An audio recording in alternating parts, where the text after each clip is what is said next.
नमस्कार दोस्तों, एक बार फिर से आपका स्वागत है हमारे YouTube चैनल में। आज हम जिन स्टॉक के बारे में बात करने वाले हैं उसका नाम है मन्नप्पुरम फाइनेंस लिमिटेड। जैसे कि आज एक बुरी खबर आई और स्टॉक धड़ाम से नीचे गिर गया। कोई बात नहीं, हम हर गिरावट का फ़ायदा उठाने वाले हैं। जब ये 80 रुपये के लो से धीरे धीरे ऊपर जा रहा था और 200 रुपये पे पहुँचा, तब हमें पता तो था कि ये गिरावट लेगा।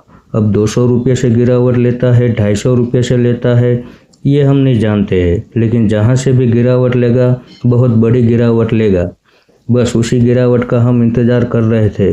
तो क्या आज जो गिरावट हो चुकी है उसमें हमें एक एंट्री लेनी चाहिए? नहीं, मैं अभी और इंतज़ार करने वाला हूँ, क्योंकि इसमें और अभी गिरावट मुझे नज़र आ रही है। कोई बात नहीं, ये यहाँ से वापस अगर 150 रुपये से ऊपर चलना शुरू करता है तो हमें कोई जल्दबाजी नहीं है। इस मार्केट में बहुत सारी कंपनियाँ ऐसी है, लेकिन परफेक्ट सपोर्ट पे आएगी तभी हम इन्वेस्टमेंट करेंगे। हमें कोई जल्दबाजी नहीं करनी है।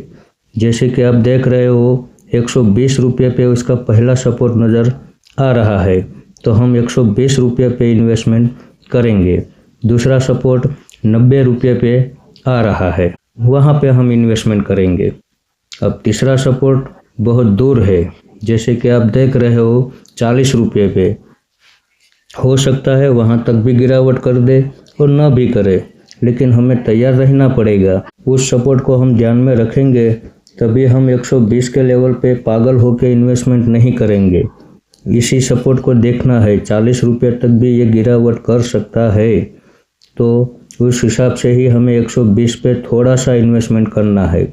90 रुपये पे थोड़ा और इन्वेस्टमेंट करेंगे और 40 रुपये पे दिल खोल के इन्वेस्टमेंट करेंगे, क्योंकि जैसे आप चार्ट में देख रहे हो कि उसने हाल ही में 230 का हाई लगा के अभी ये 150 रुपये पे गिर गया। जैसे कि हम परसेंटेज वाइज हिसाब निकालें तो 30 से 35% जितना तो ये गिरावट कर चुका है, लेकिन और ज़्यादा गिरावट करे तो हमारा रिस्क रिवॉर्ड रेशियो थोड़ा और ज़्यादा बेहतरीन हो जाएगा। आइए अब हम देखते हैं इसके फंडामेंटल के बारे में। ये देखिए, पब्लिक के पास सिर्फ 22% होल्डिंग है, बाकी सारी होल्डिंग प्रमोटर, एफआईएस और डीआईएस के पास मौजूद है। बुरी खबर आती है, स्टॉक गिरता है, तो उस गिरावट में हमें डरना नहीं है और जल्दबाजी करके हमें इन्वेस्टमेंट करने के लिए दौड़ना भी नहीं है। यहाँ देखो, इसका नेट प्रॉफिट हर साल का, पिछले साल से इस साल का प्रॉफिट बढ़ा है, ऐसे ही हर साल का प्रॉफिट बढ़कर ही आ रहा है। तो कंपनी फंडामेंटल में तो बड़ी जानदार है, इसमें कोई शक नहीं है।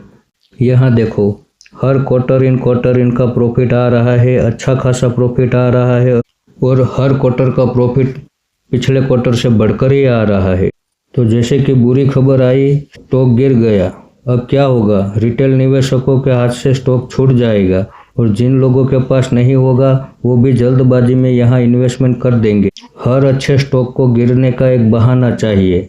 ऐसी छोटी बड़ी खबरें तो आती रहेंगी, लेकिन इसी बहाने तो स्टॉक गिरावट करता है, क्योंकि बड़े इन्वेस्टर क्या करते हैं, ऊपर के भाव पे प्रॉफिट बुक करते हैं, थोड़ी सी गिरावट का बहाना मिल जाए तो गिरावट भी कर देते हैं और नीचे के भाव से वापस वो अपने पोर्टफोलियो में माल भर लेते हैं। बस उनकी चाल में ही हमें अपनी चाल चलनी है। जैसे कि आप चार्ट में देख रहे हो कि 2021 के एंड में उसने 220 का हाई लगाया था और 80 रुपये तक वो गिरावट कर चुका था। फिर भी हमें 80 रुपये तक का इंतज़ार नहीं करना है, 120 रुपये पे एक एंट्री तो करना ही है और दूसरी एंट्री 90 रुपये पे करना है। हाँ, फिर 90 रुपये का लो ब्रेक होता है तो 40 रुपये तक हम तीसरी एंट्री नहीं करेंगे।